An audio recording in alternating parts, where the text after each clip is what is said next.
Howdy. I swear this is making a weird noise. Like, this isn't what I'm here for. There you go. Dining room right AC. Hey. I wasn't here, but I want to show you. Ooh, she just clocked out, baby.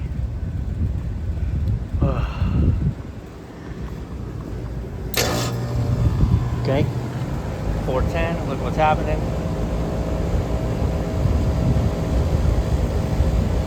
So I don't have this set for 410 yet, but you get the gist. We're going off on low pressure.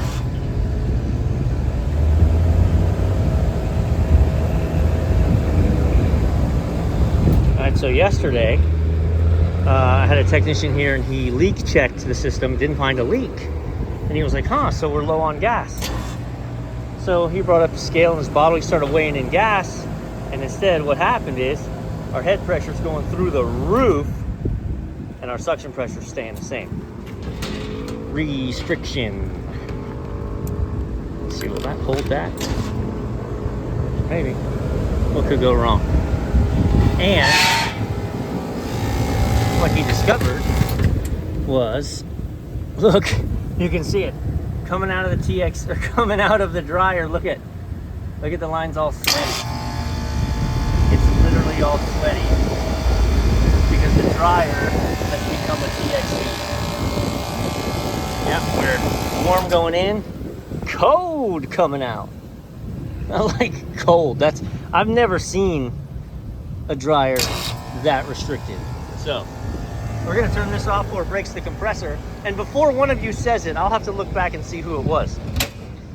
This unit, we replaced the dryer on a couple months ago, the beginning of May. We replaced the dryer there. And somebody told me, because I didn't orient it differently, they're like, why didn't you orient it? Because it's terrible the way they put these. And they're like, you're going to be changing it again in a month. Well, it's been 2 months, and no. So I just didn't want that person to go, I told you. It's a different unit. But they're all the same age. They're super old. I think this location is 11. I think it's 11 years old. Yeah, no, 2012. So, 12 years old. They've been good units. We haven't had to replace any of them. We're all originals.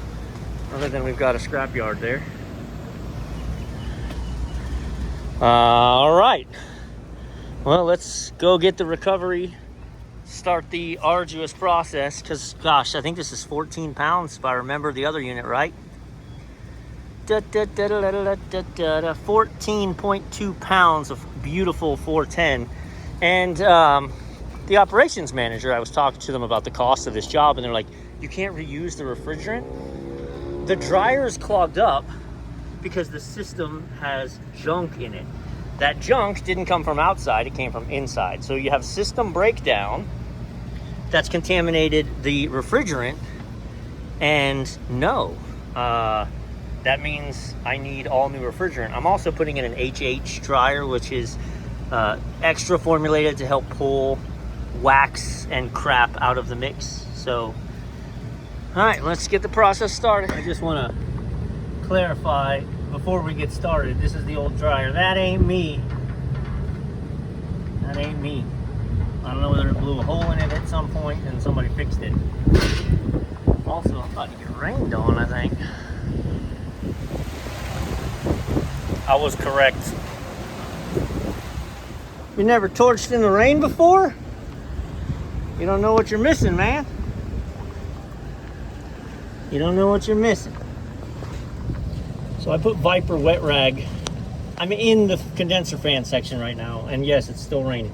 So I've got physical rags to protect the heat transfer from leaving the area, and I've got the Viper wet rag putty on this top. I just don't like burning dryers. I know it'll survive a little bit, but I just don't like it. So I try not to. If I can find my striker, there she is. Let's see if we can do this. Jammed in this little hole while she rains. Try not to take our leg off. I'm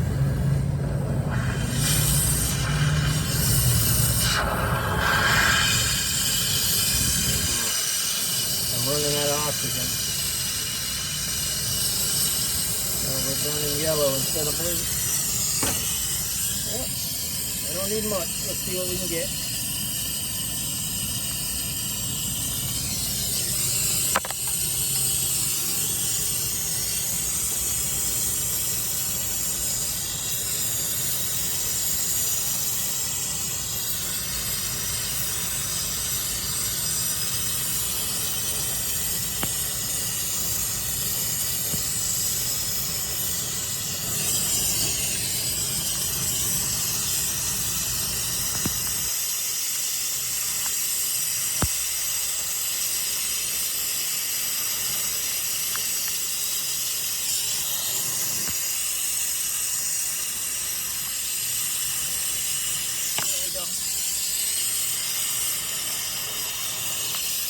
Move that out a little bit. There we go.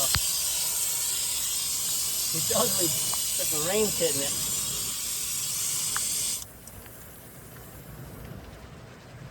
Alright, I'm not going to be able to video this, but so again, I'm in the hole here. And I'm going to have to get down this way and torch upward on this side. Then I'll have to get out and do the rest of my work from the outside. Alright, once you're wet, you're wet. So, like, just get it done. So it's in. The south side ain't the prettiest, but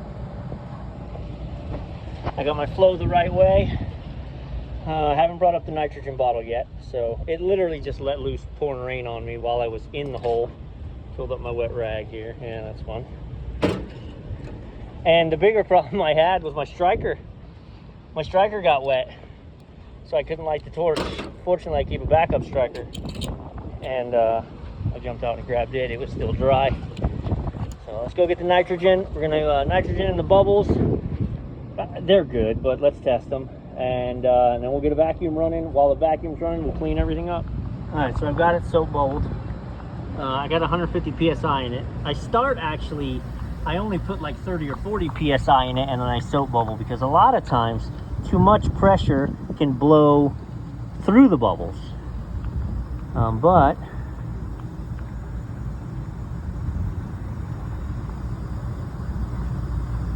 we are golden. I got 200 PSI in it. No bubbles, no leaking. The old repair that somebody did is still holding. So let's pull the nitrogen, get the vacuum up here, start that process. So you've probably never seen this before. This is Vito's new hose hauler.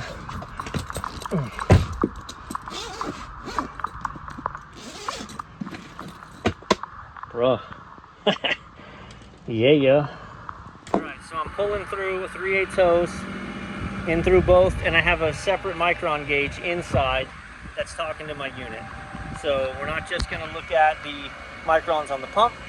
We're going to wait till this micron gauge kicks in, which is going to kick in at 7,500 microns. I'm going to start putting Humpty Dumpty back together. Also, random side note, as you go putting these screws back in, take note of where there's not holes.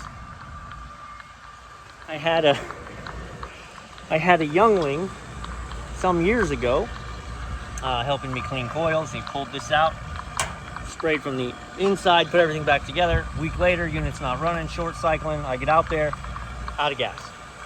So I don't see the leak anywhere. I put some nitrogen in it and you can hear it. He had taken a self-tapping screw, been a go-getter, and zip, right into the coil. So only put them back where there's holes. Also, this is why you mind the discrepancies, right? So we're at 4,400 microns here. The pump's at 1,400. So now, regardless, if you get that pump down to 250 microns, I mean, I've had it down to 100 microns. You're pulling that strong, this is gonna come into line. But yeah. All right, 14 pounds of refrigerant. This is a big system. And you can see we're starting to come into line with each other, right? So my pump says it's pulling at 1400 microns, and my system with both sides are 2000. So we're getting closer. Again, big system, man. It's gonna have to take some time. It's only been 15 minutes. So I don't remember where we were last time. 980, 1370, 1360. All right. We're at 247. This matches for 350, 355. So we're real close to the same. So 355 microns. I'm not going to even bother running a actual pressure test, evacuation test. We need to get this done. I know we're good. If we pull down that hard, we're clean. So we're going to kill this. Yeah, and then this chokes out. Now we're going to set up to weigh in. We are zeroed out. 14.2 pounds. Here we come.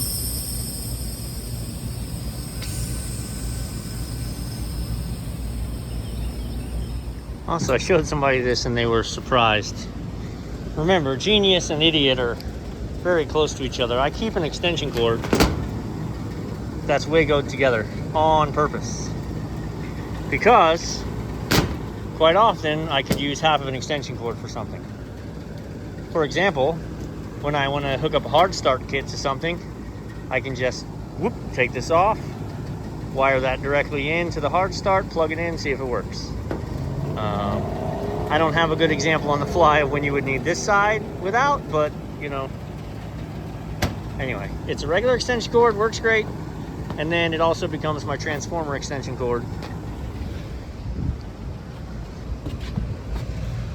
And almost 11 pounds. So what I'm gonna do is this. It's gonna take a few minutes to wake up, and then the thermostat's gonna have to wake up. So that way, less downtime. So here we're at the point that I need the suction line now. It's basically done feeding in. It's feeding in very, very slow because the physical pressure, just the physics of it, has equalized the system inside with the bottle. So this is where we need now the system to start up. Since I'm going to feed it in through the low side, that pressure is going to go way down and my bottle will be stronger and we'll be able to feed in the last 2 pounds. All right, so she just fired up. And we're not diving to 60 PSI, so that's good. I've got this shut off here. I'm going to open that back up. Leave this back into 14. Yeah, I've actually got suction pressure this time.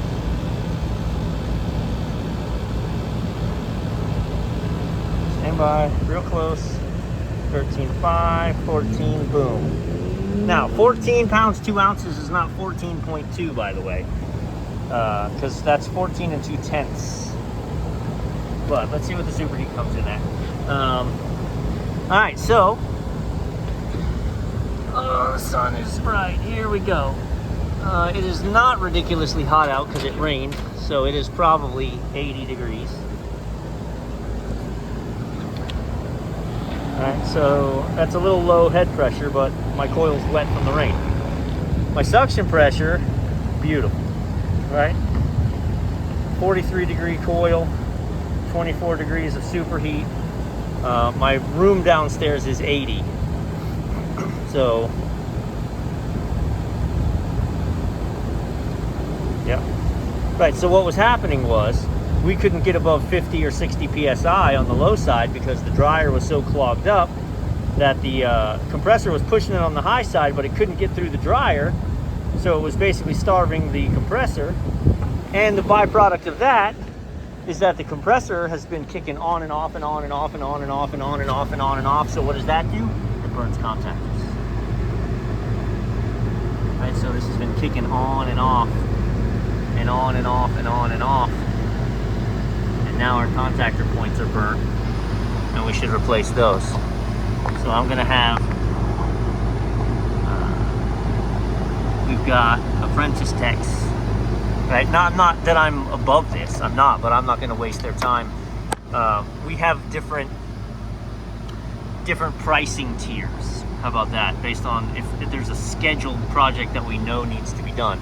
And replacing these contactors is more cost effective to let them come by. So,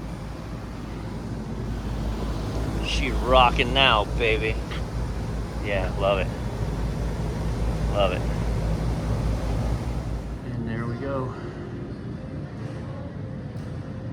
There's our AC unit, shining right, killing it.